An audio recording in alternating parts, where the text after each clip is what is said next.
Jesu navnet. Jeg blir i husmøte i kveld. Kjære Herre Jesus, takk for at vi kunne samle om til år i kveld, til å samle om te, og til min særlige bøn til at du måtte være akkurat midten hver vi der samler, og at du måtte vite okken og styrke okken, og som lærersvennerne bør og øke akkurat trygg, og vite med styrke okken, grunnfest okken, og som Paulus og Barnabas og søtte til å komme atter til Antiochia, at det har kommet atter her, alle sånne her som det var vært, og styrke brøverne og grunnfestet der. Jeg ber om Herre at hente stunden av virka til at vi vil grunnfester, fester og faster i trunne, og grunnderlig for dere trygg til sjående til et år, og det som vi får lese opp og høyre her i kveld, det skal styrke dere alit og et år til vi leser det, til vi bor det som vi har her, det som dere giver, det avvitt, og det fra her, og det alutligt, og det feilafrukt givet, og feilafrukt også varvått, og finnes det også en avsær bøk, og det trykker vi og vita, og vi samfører om at det King James Bibelen. Det imisk pregg om det, og det for at også høyre om, eller lese om her kveld. Og vi også når man sikner akkurat øyre som luster, ganske som vi forviden og vil jeg bare stand utenfor og hitje noe her til alt finnes ordan. Men vi til også om at sannføre de om sannløkene, de må suttje han og ta det suttje han, innsutje han og flytta seg. Det kan støve vi, ja, det så. At du lovar at det året som du gavst, at det skulle du varvøyta, eller selv de årene i skulle du varvøyta fra hese 8 over. Og du det varvøyt, og de var givna gjør, og det er nytt ikke at de, hvis de bare finnes til himmelen, men ikke gjør det. Så at de var givna okkon, du det varvøyt av gjørene, og vi kunne få fætter ut til Norge, og vi kunne lese det. Og jeg trykker sjåvande og vet at den fullkomna endelige bøk, hun finnes av allheimsmal i endatøyrene, altså endatøyrene som sjåvande i engst. Vi prøver å lære om grikst og hebraisk, vi har et ord til å lese det, men vi har det av allheimsmal i endatøyrene. Her siknes av stund og bibler om til fri uten en nærvero, og Jesu navn. Amen. Ja. Twitter bøkene The Answer Book, a help book for Christians etter Dr. Samuel C. Gipp. Kapitel 28. Spurningur. King James Bibelen uiblåst eller varvøyt? Svær. Opprunna handritene var uiblåst. King James Bibelen til som opprunna handritene varvøyt fram til i det. At okkar støva okkar trygg, altså at god varvøyt deg, og det i King James Bibelen, det årene. Fragrøying. Den beste maten til einfalt at grøya fra uiblåstri og varvøyslu biblenar som fylkjande. Uiblåster til god teker et blenkt papyrus eller vellum, og brukar menn å skriva sunn i år. Varvørsla til god teker tei årene, som langt skriva, og brukar menn til å varvøyta tei fram til i det. Altså god gir bægi. Båa hesar handlingar goddamligar, og tryggjar av gode, så som skrasett i Salme 12:6-6. Åren til Herren skurår, som silver røynd i øynen braslo ovni av gjør, skurga i skjei ferir. Du skal være teg, o Herre, du skal varvøyta teg fra hesi 8 æver. Og Salme 12:6 vissar god okkon at hans opprunna handrit fullkommen. Åren til Herren skurår. Sjalt de var skriva av feilande mannen, som framtur rævliga synder såsom Mor, Moses og David, Siløse, David, avgoda durskan, Salomon, og avnoktan av Herren Jesus, Peter, så det Guds år avbletta av syndunnen fra skrivaren. At opprunna handritene var utblåst fullkomlig av sin i høylt, en avomdøld trygg mellom fundamentalister i det. Da vi sier fundamentalister, så det folk som tror bokstavlig av Bibelen, at hun Guds ord. Ja? Men de fleste fundamentalistene fører fram at bare opprunna handritene var fullkommen. De sier at i det har vi ikke utan avrit og tøyingar av tøymon øyntøkene. Tar vi av røyer i tanken at en tøying skulle være mett som et fullkomlig øyntøk av opprunnehandlitene. Tar hevda at avrit og tøyingar framløsland av ikke uiblåsten månen og mot tøy innehalda feiler. Tar suttje altså bare på at det er menneskenslige. Tar du ikke at hugsa til at Gud skulle haft en finger at han fyrir høyla alt. Fundamentalister som halda henta læresetning vittløyter. Tora dorskapur og at teka vi hese feilande lærer fjørfølt. Nummer 8. Til ørskimlande og avfætelitt at en person skulle hevda at Gud ikkje kunne brukt feilaf syndafullar menn at varvoida sin jord, ta inn jo alle fundamentalister tryggva at han brukte syndafullar menn at skriva sin uiblast ord. Visselig kan en Gud som hei makt nok til at uiblasa sin jord, òsni hava makt nok til at varvoida deg. I vist størlige ui at han skal hava mist henta forløyga i tjøkkenharen. Nummer 2. Hvor skulle Gud uiblåst opprunna handlitene, og så mist deg? Hvor djeva en fullkomna bibelio til menn som Peter, Johannes, Jakob, Judas og så videre, men ikke okkon? Tar det å se og nåme vi Herren, så i 1. Johannes 8:8. Det har vi ikke. Om nøkron tarvar en fullkomna bibelio, så det vi. Nästan 2000 år fra frelsaren som vi ikke har sett. Hvor øyblåste Gud fullkommen opprunna handrit, om han ikke atleis her av varvøyda deg? Kunde han haft løft seg onkra feiler i sin opprunna handritun, just som sommer tryggvande tryggva, at han hever løft feiler i dagsens biblio?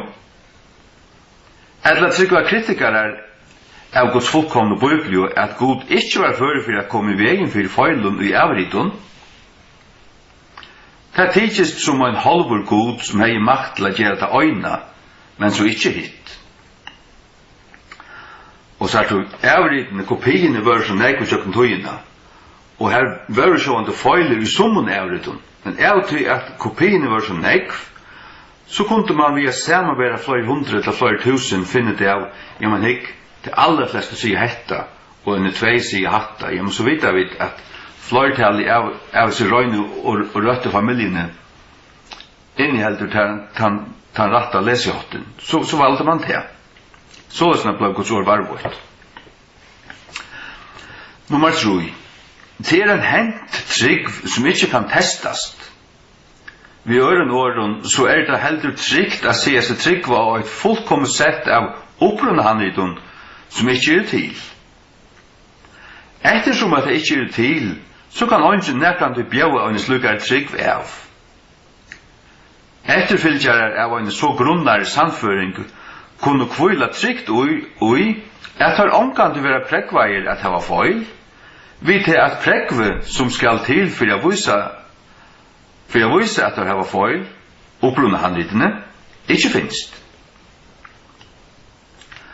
Men om tar skulle ditta ser at sett sånne trygg av en bibel som finst du det, ja, så vet at har holdt vurst hatt å finne blå av seg, og i verden av sånne trygg, det blir man får när folk möts man är något att välja till som man säger det.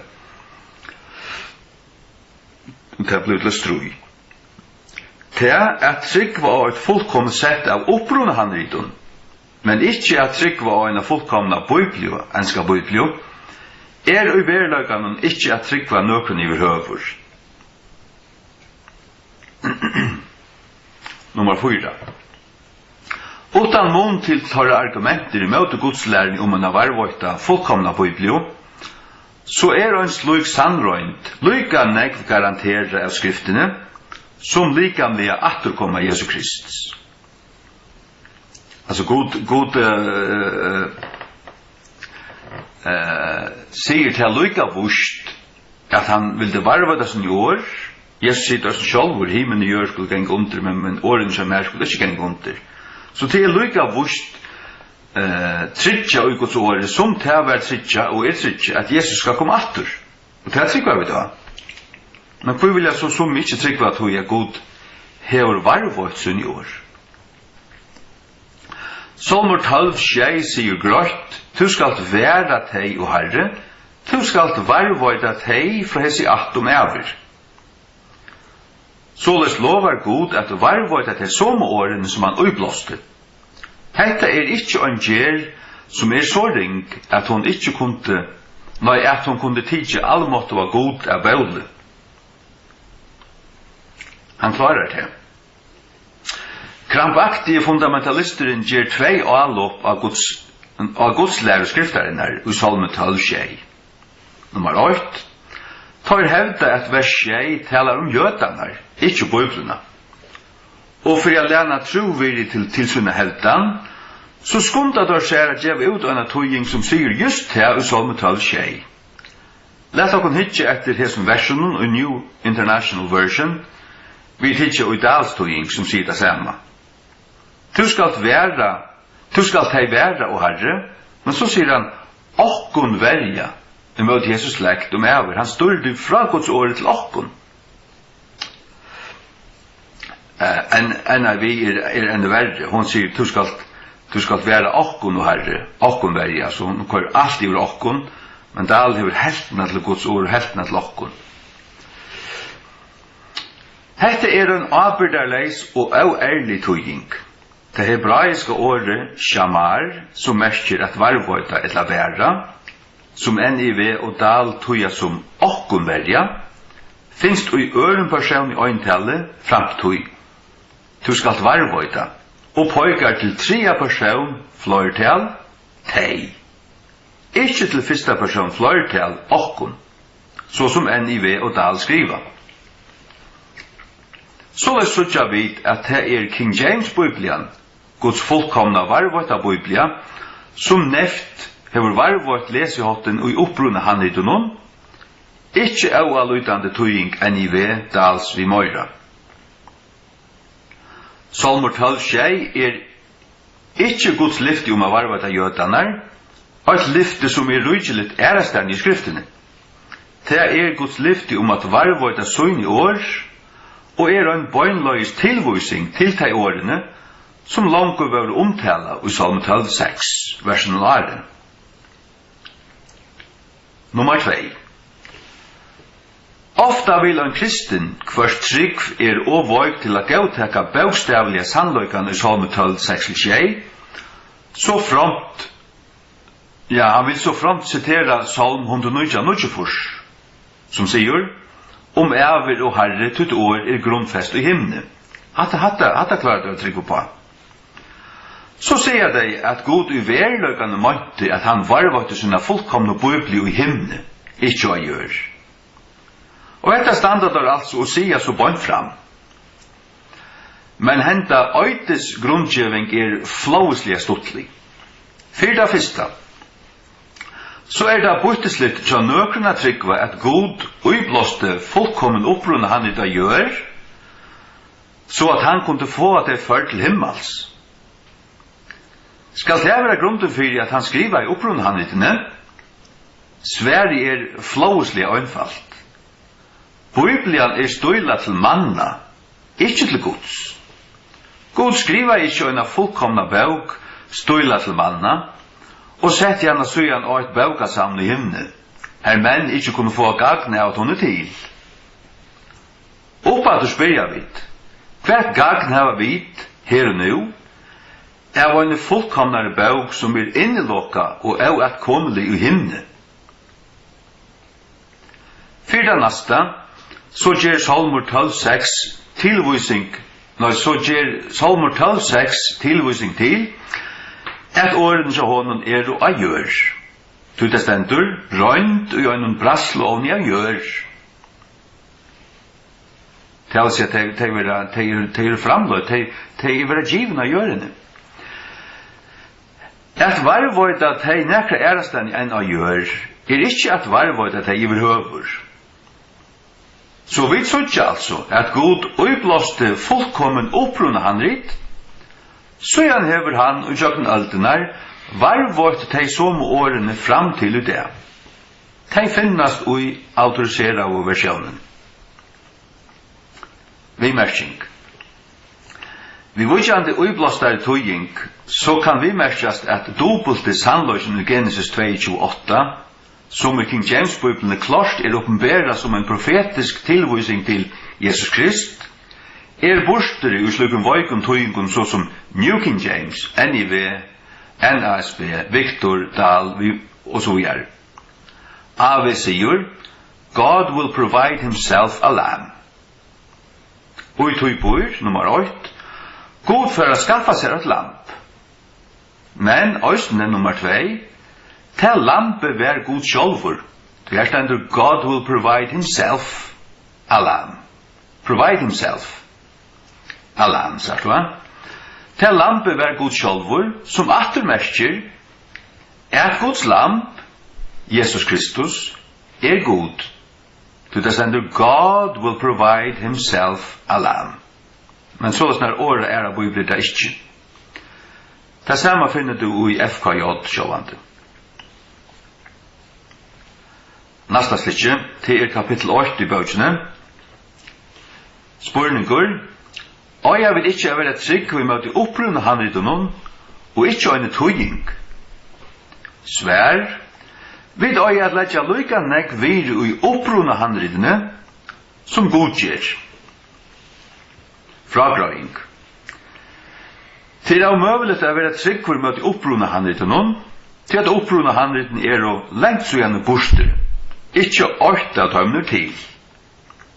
Henda velgrundet av sannrøynt skulle være nok til å få at han ærlige studenten av skriften i at innsutja at et jottande sværklenda spurning omøvelet.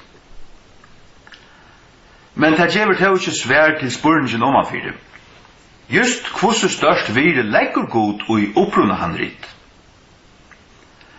For jeg får svær til dette, færa vid a kanna nekra spurningar, nekra kapitlar i Jeremia bøk, byrjande vi til kjenta kapittel 36, som vi vugur bøkarutlene som Jeremia hei skriva. Og i vers 21 veru rutlan ført framfor Jehoiakim kong og lysen av tænar hansara Jehudi. Vers 23 sier okkon at Jehudi les 3-4 blød, og så skær Jehoiakim kong rutlene sundur ved en pennaknøyve, og kastet han inn i elden av grigvene, inntil hon var opptart. Så løs enda i opprunne handlit nummer 8. Så rørte Herren Jeremia til at endurskriva rutlene, og letja nokkur åra trætt. Så i Jeremia 36, 32. Så løs var opprunne handlit nummer 2 til. Vi får switcha teksten av opprunne handlit nummer 2 i Jeremia kapittel 45 til 1,5. Her tar vi endurgivet for okkara gang. Jeremia ber Seraia lese hesa rutlene da han kom til Babylon. Så i Jeremia 1,5, 0,5 til 1,3. Så han skipa i Jeremia at Seraia, etter at han var livet å lese rutlene, skulle binde en støyn til henne og kaste henne i Efrates ånda. Jeremia 1,3, 3. Så løs enda i opprunne handlit nummer 2. Men hvor jeg lykka? Vi tar en kopi av teksten og Jesu rutlene, og i kapitlen 45 til 51. Hver kom han fra? Altså den teksten. Han kom fra en avrite av opprunna handrite nummer 2. Som vi bare kunne kalla opprunna handrite nummer 3. Så at de som letja overståra avhersel og opprunna handrit, her var altså 2 overståra trobeløykar. Nummer 8. Hver biblia som nærkant er prenta vi har en avrit av Jeremia og i henne, hever en tekst i kapitlen 45 til 51, som tøttur etter en avrit av opprunna handrit nummer 2, etla opprunna handrit nummer 3. Tøynast, så kan ønsken sutja fram vidt her tar sannrøynt, god hei ikkje minsta ahua og at varva et opprunna handrite, etter at det var avrita og tess båskapur given. Så hvor skulle vi lagt større aherslu av opprunna handrit enn godgjer? Ein ahersla som helt grått avskriftlig. Så løs vi til at vi tar teksten av opprunna handriten om varvortan og King James Bibelene, så har vi et omgant hørv av opprunna handriten om det er så vøvel til taks. Om det er så vøvel til taks. God legger ikke nek ut det, tar han ikke varvort det. Han lover å varvort det som i år, ikke opprunna handrit. Og så tvattler det om opprunna handrit. Som ikke finnast. Anker i arbeid alltid. Kapitel 15. Spurningur. Jo ikke dagsens lært og bedre utførde til å tøya Bibelina enn King James tøyerne bævro? Svær, nøy, fragrøying. Sværet til spurningen nøy av 2 grunden. Den første at lærdommen tja tøyme mannen og tøyte King James Bibelina kan bævstavlig ikke røkkast fram av dagsens lærdom. Det tar vel så utrolig lærdommen. Altså, ta at renessansen og at reformasjonen og ta, det helt vanligt at menn dutto en 8 mål, tar dutto ljøvfører, og tar skriva, og tar tutto, og tar dutto at lesa taunar, og alt mulig. Tar nekko mer lærder enn hva vanlige folk er i det. Hver bøker som best løysa hetta og som skulle være listner av hverjum tog som vil sette seg inn i dette evne Translators Revised etter Alexander McClure, Maranatha Publications, og The Men Behind the King James Version etter Gustavus Payne, Baker Bookhouse. Mennene i King James tøyngarnemndene var lærder menn, vi førløygon som ikke kunne javnast. Det kunne da javnast, men du finner ikke folk i det iverhøver som så vel lærte som tar vevro, og tar jo så nekverøsne. Da begynner vi 4,5 tar enda av 24. Arbeid i tjei og her, flere akkurat de døye mynda tutto, det enda så 24. Fotla tog i tjei og her, en hauper av 4,5 mannen til tjøytja. Ja. En stort løsning av tåra forløgen finnes det jo en øren undanfarnen bråte i hese bøk. Fyrda nasta så hei til å være darsamt og motsigande at tro, at dagsens lærd og nekande kunne javna eller fære fram tøy i autorisera versjonene. Flest av kristne er samt at heimeren avskjeplast og gongur attura av i tøyene. Moraler hever gynnt attur av siden 1611. Karakterer, altså karakterstyrke og karakterer i høyre utfaltje, hever gynnt attur av siden 1611. Sjålt okkara loft hev til okkara atmosfæra gynnt attur av, altså vestna, alt vestnar. Og jeg vil ta trykva at lærdom våren betre. Best ein tilbyggjare av lærdomme kunne funnet på at troslugen eventyr. Lærdommer gynnt attura, saman vi atlar i heimsskipane, og kunne aldri endur framlagt en lærdan som kan javnast vi tar fra 400 år siden. Bibeln säger just i 17 Timoteus 3 att i sista tiden skulle komma våga samma tøyer. Det män skulle vara älskare som säkna självs och hatare av god och allt detta forskjelliga. Så att Bibeln löser till att i sista tøyer skulle människan vara värre närkant. Så det kapitel 21. Spurningur. Tilbya ikkje King James bibliotryggvande biblina. Øyte god ikkje opprunna handritene, tog han ikkje vildi at folk skulle ha meta teg. Svær, nøy og nøy. Fragrøying. Mennesker etfinnare av fullkomne bibelen vorne sere ørskimleier til 17 årene.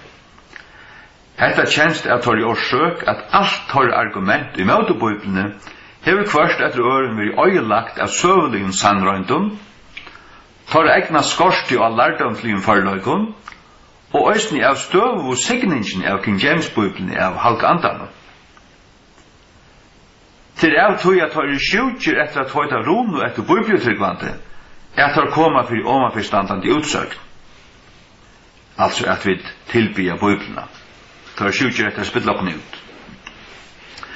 Tilbya King James bibliotryggvande Bibelina? Nei. Vi byr ikkje til hana, og så vi byr til Jesus Krist. Vi prætika ikkje at Bibelian frelser, men at Herren Jesus frelser. Fegner skriva vid vimerkingar i okra Biblio, men ønsken av okken hei gjørst her ved Jesus Krist sjálva. Det finst ikkje nok av prøvgrunden fire, enn ta av misgavun er tro, King James bibliotryggvande tilbya Bibelina. Tog akæran tog være giden av illvilja, ikkje ui falsløyse. Øyte god opprunna handritene for at halda King James bibliotryggvande fra øynde at færa tilbya teg. Nei, øynde kunne være fjarre fra sannløkene. God let opprunna handritene kvarva, tog at torra vire vær torra år. Kvarje han var våte vi avriten. Han var våte altså årene, vi til at ikke bare 8, men 100 av avriten ble først gjørt, og så 1000 av tøymen atter. Og vi døya 5600 handritet det.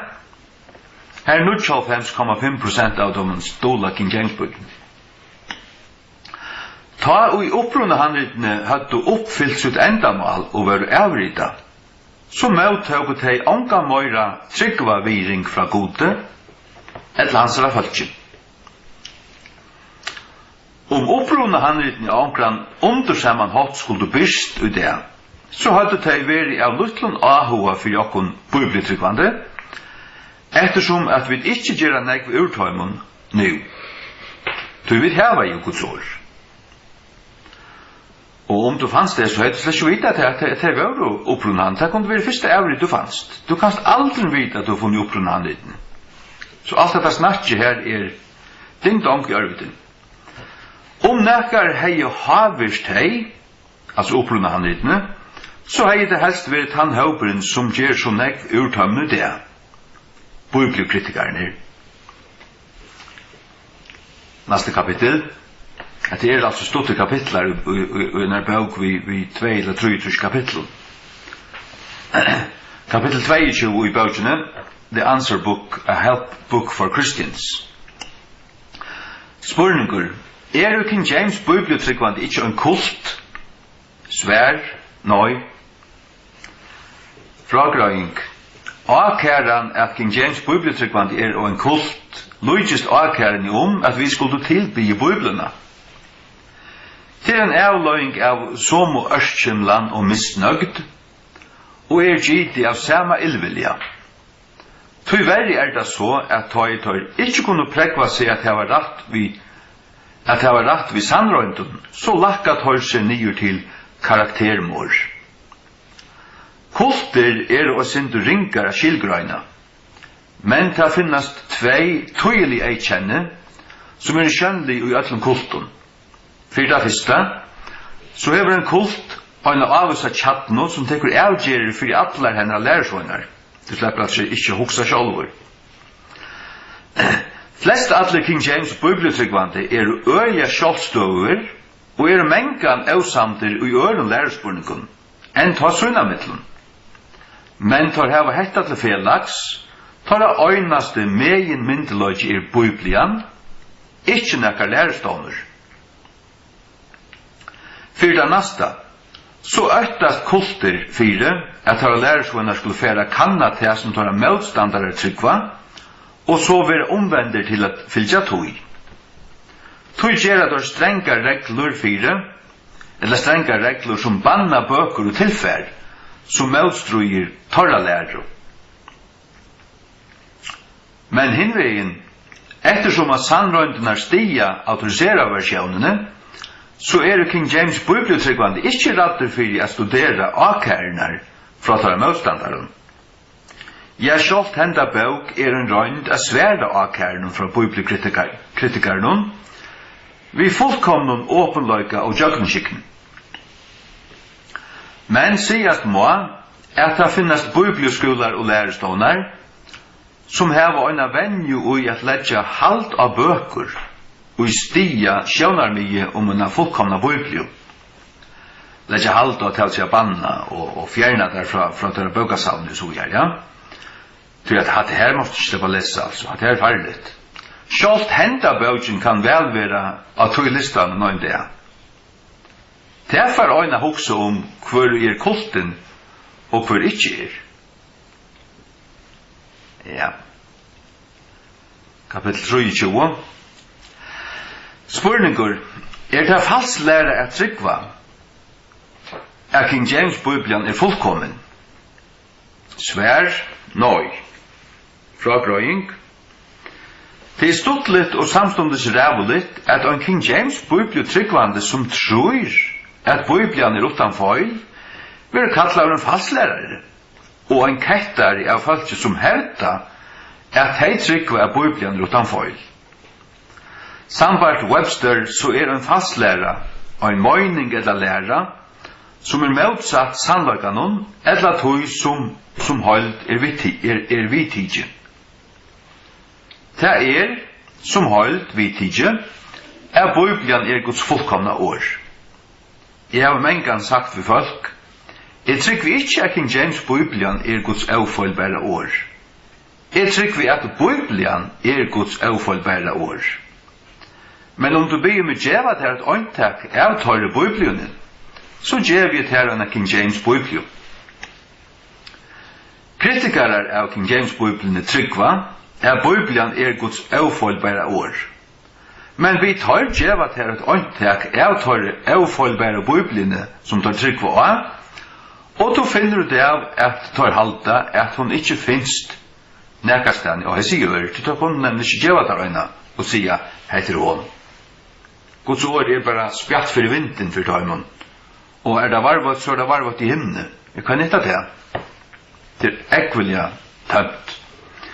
Vid King James bibeltryggvande einfaldliga tryggva tøy som tar herda tar tryggva. Tar sier seg tryggva, men det gjør det ikke. Vi tryggva det, rent faktisk. Og for det å være vi kallar kettarar. Kettar altså en heretik og en skun, eller en fastlærer og førskun. Og i hverdagen kettara spjaldri atla møyra til at rea ungar vihalsmenn borstur fra avfølgbære Bibelen enn til ærlige at lysa kjenslur og hoksaner så hånden, og vi kallar okkur så. Det tar seg det for å forskretja ungt folk og folk som skulle ferie hilde det, tro sannløkene at Bibelen King James Bibelen, borstur fra tøy. Til vevnen så bibelkritikeren at øtten for å være kallet av en kettare skal halda vannlåt kristnen fra at verlige tryggva tøy som bibelkritikeren hevda at tar tryggva. Tar likva at tar tryggva. At tar tryggva Bibelen. Tar tryggva en Bibel som er for vær for 2000 år siden. Vi tryggva en Bibel som og som vi enda kunne lese. Men det som holdt vi hildi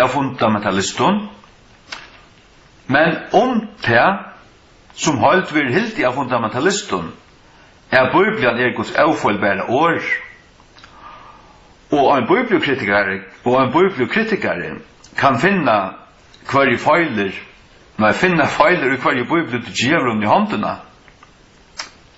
Hvor det så som vel er kettaren? At de har lest at det skiljer. Men om det som holdt vil hildig av fundamentalisten, Bibelen Guds avfallbare år, det har alle fundamentalister, da sier Bibelen. Og en bibelkritiker kan finna feiler i hver bibel du gjør i håndene, hver eneste bibel, hver bibel du så en gjør i håndene. Han sier så kunne finna feiler, og tar jotta trygg av en avfallbare bibel, men ikke kunne gjøre det henne. Ja, hver det så som virkelig er kettaren? Det er sjående tøyr. Det er tøyr sjåver. Kapitel 25. Ja. Spurningur. Hva er måneden mellom en Textus Receptus mann og en King James mann? Sver.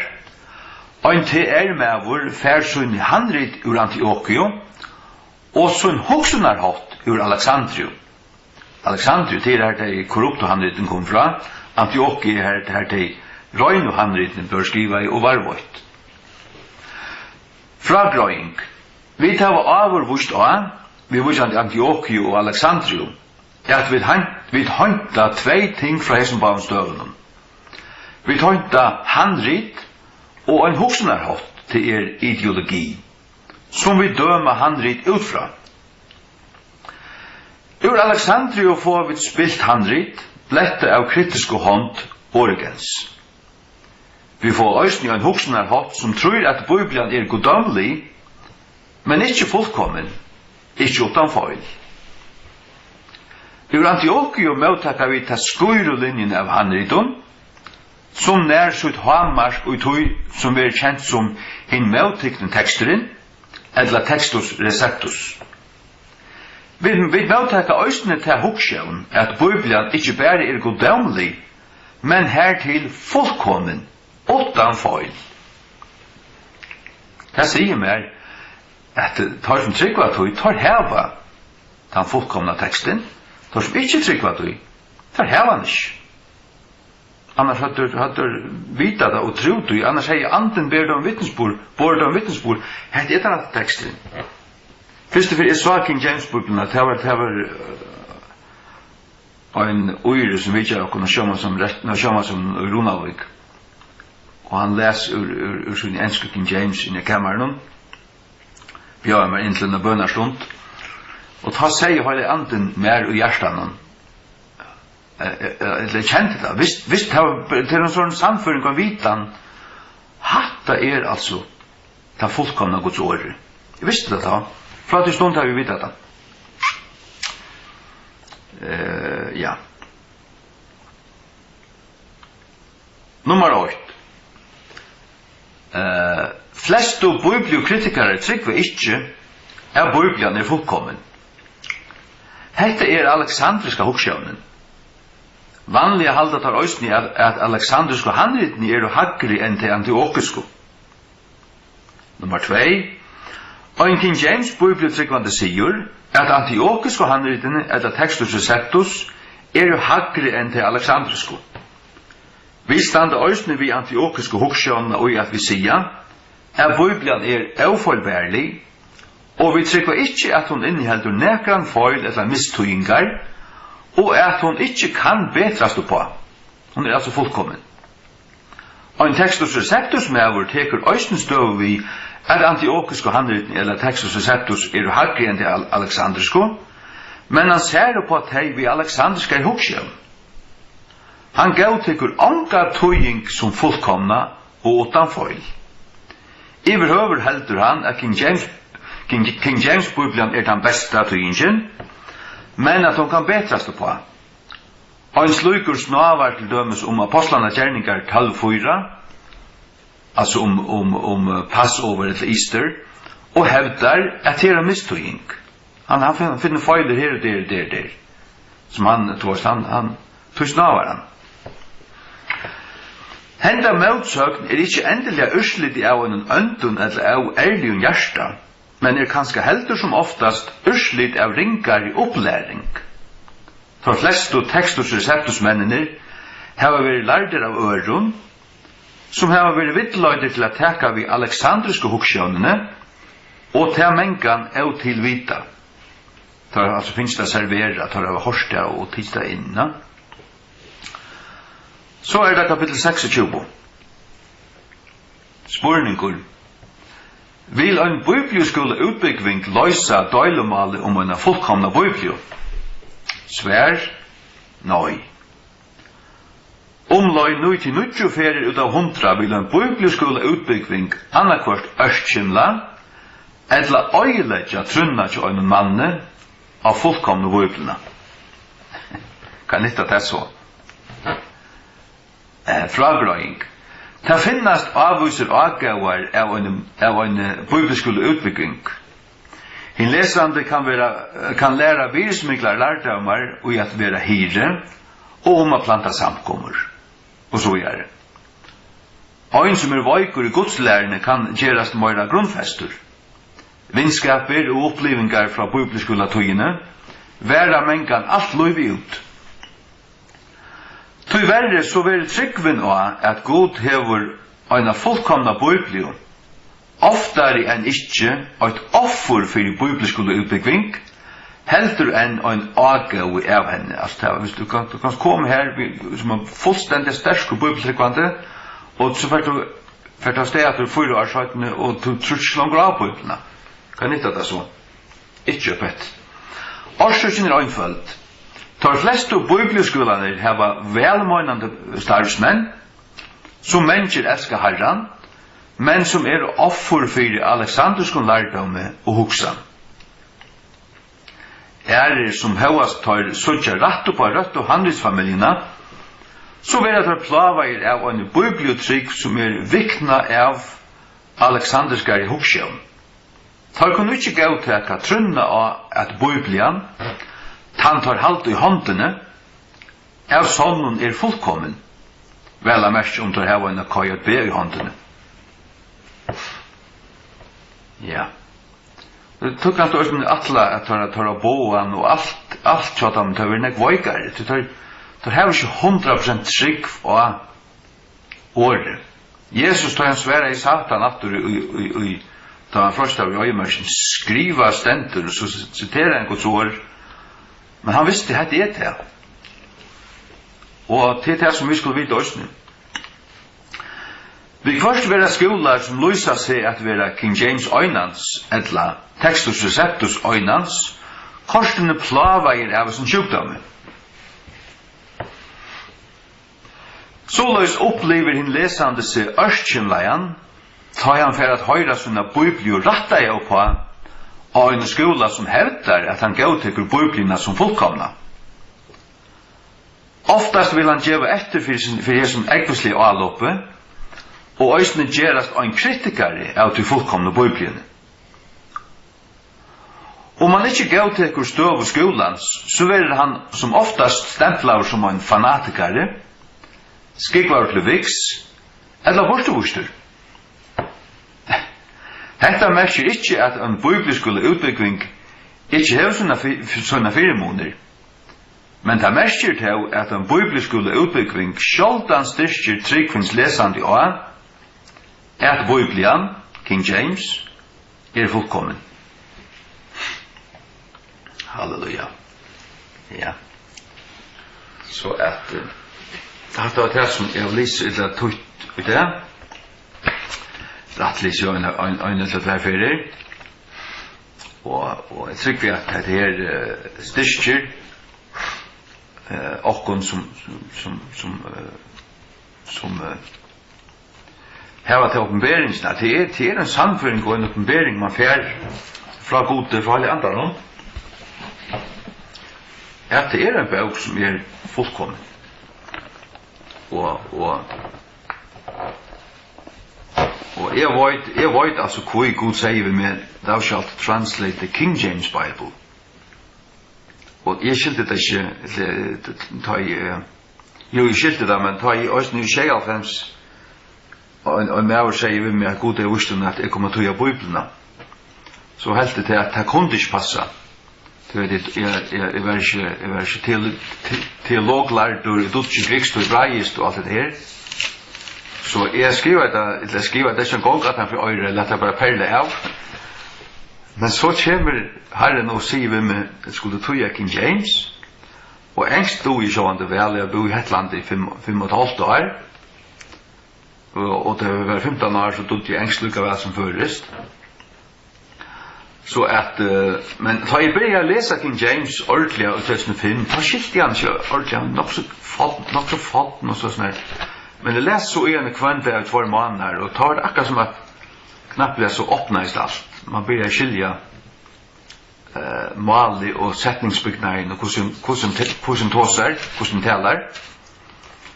Og da jeg så skaffet meg 2 åralister, i 2028 her eller 2 åralister som inneholder 600 år. At de har fått noen år som man ikke kanskje bruker som jeg ved det. Og da jeg så les, og jeg tar et eller annet av åralistene litt kjent i bøypene, så kunne man få at de ikke har fått noen årene på plass. Og hva 600 år? Altså, også ni engst du det, at du har brekst engst, du har amerikansk engst, du har altsjå engst, du har australsk engst, du har skotsk engst, du har alle mulige dialekter, men det engst, da. Heldig ikke til her var 400-500 år som døyla i middelen til dialektene av enskun enda i det, til opp vi. Og 500 år ikke. Du lærer deg at mal har kanskje 130.000 år. Hva så 500 år, da? Det ikke problem. Så tar som sier til at denne Bibelen avholda, det ikke sannhet. Hun enda skrivet av moderne og enskun. Middle English, det enda i 1500, 1700, og man sier at Modern English begynner i 1550, og King James fra 1611. Så hun skrivet av moderne og enskun, selv om hun hever disse her endingene, fått noen endingene. Men her det så ironisk, at jeg har fått noen endingene her, ETH, EST og alt det.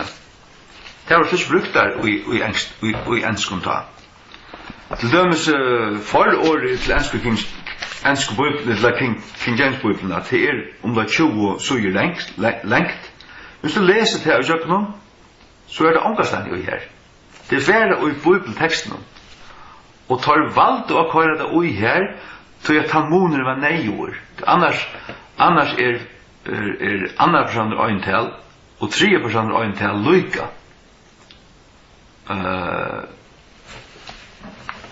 Som Jesus sier vi Nicodemus og Johannes tror vi. Verily, verily, I say unto thee, ye must be born again. Altså, her fløyestanden i her det thee og ye. Hvis det ikke vær, gjørs måneder av tog, så visste man ikke hva han tog seg vi, om man sier to eller tid, du vet. Og det håndte av der fra enskun som tar vær holdt atter til 1300-tallet. Altså det finnes i Wycliffe-bibelen fra 1300 ta var gi og alt det, og ETH og EST endingene. Ta var det livande i malen.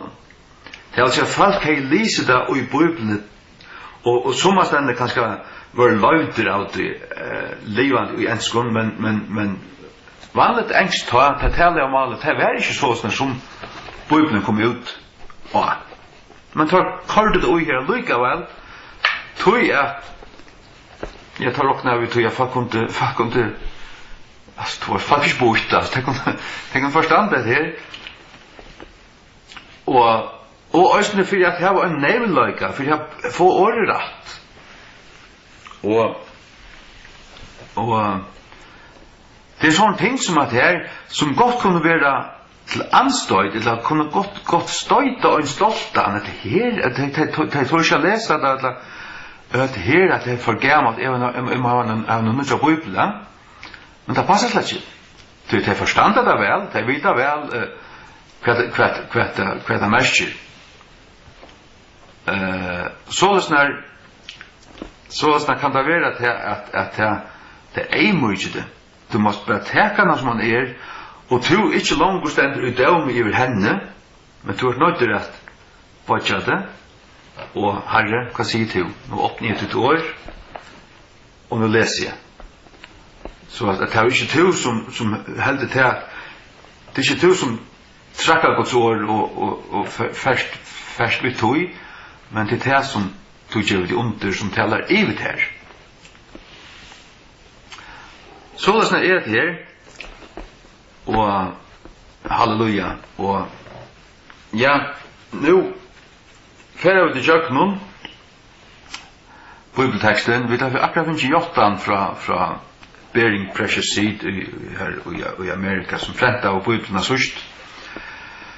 Efter vill jag pränta attor. Charles har tåsa vid han som samskipar präntingen här, och Sverige var no problem whatsoever. Så kan man bara täcka som förgåva vörd, han säger no problem whatsoever, ja, tack och lov. Så att nu färg är ju jag någon texten för alla första färg, nog så kött. Och ja, och Atlan är så att sända det först i september, och så tar skulle det pränta för 17 helt av Atlan förra landet. Och jag så ösnet be om att tar må pränta några kvalitetsbibler, ordentliga levor inbundna bibler. Andra först kanske 100 eller 200 eller 500 eller året, och kanske ge med några priser på det. Och det säger vi att det ska är så att betala för det. Så att det så kostar det betala bara.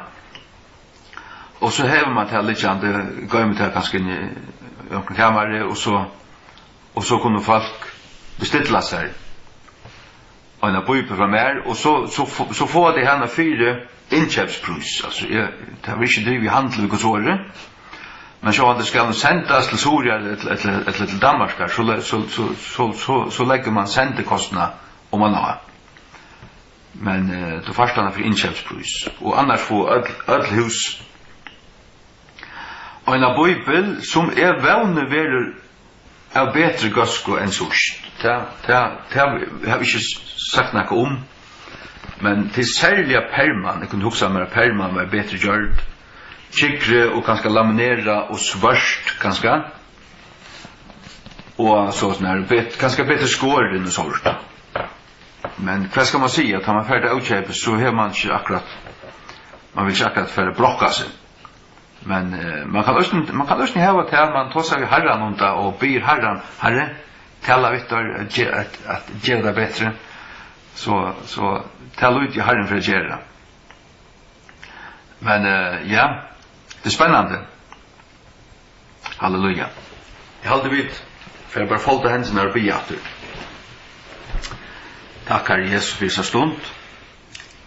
Tack Herre för det år som måste säger okon allt, säger okon sannlagan om allt det hela, om ditt skaparverk, hur du erst, vad du øyter, og hvordan naturen i god det at det trutcher personer med en god, og forteller okon alt om okon, og tog fullkomna og littna livutgjørda frels og versk, og vi tar evangeliet, men også med skapanna, og hvordan gjøren og alt det høyla, alt, og hette det år, og hette og takk for oss at du har sjåkon halde ante, du lærer okkon, og veløyer okkon, og opplyser okkon, og som det stendur skal minne okkon og alt det som Jesus har sagt okkon. Og her er bedt om at varvøyda alt ut folk i fargen, og nu i tjøkken enda tøyna, og tjøkken hvordan trångt det er, og hvordan lunge vi bøyer inntil du kommer til å få det suttja, men at vi er og klar og vi brennande, vi tar olje av lampene, og klar til dina kom, Herre.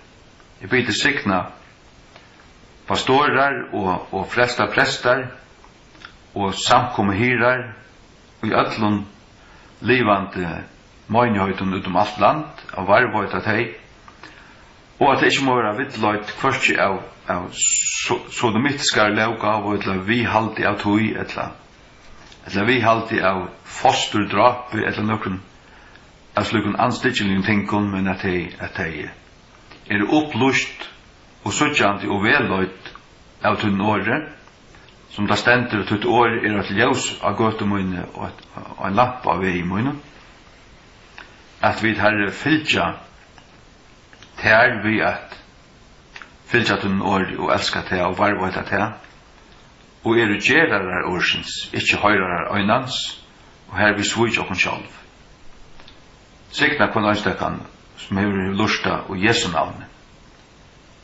Amen. Amen.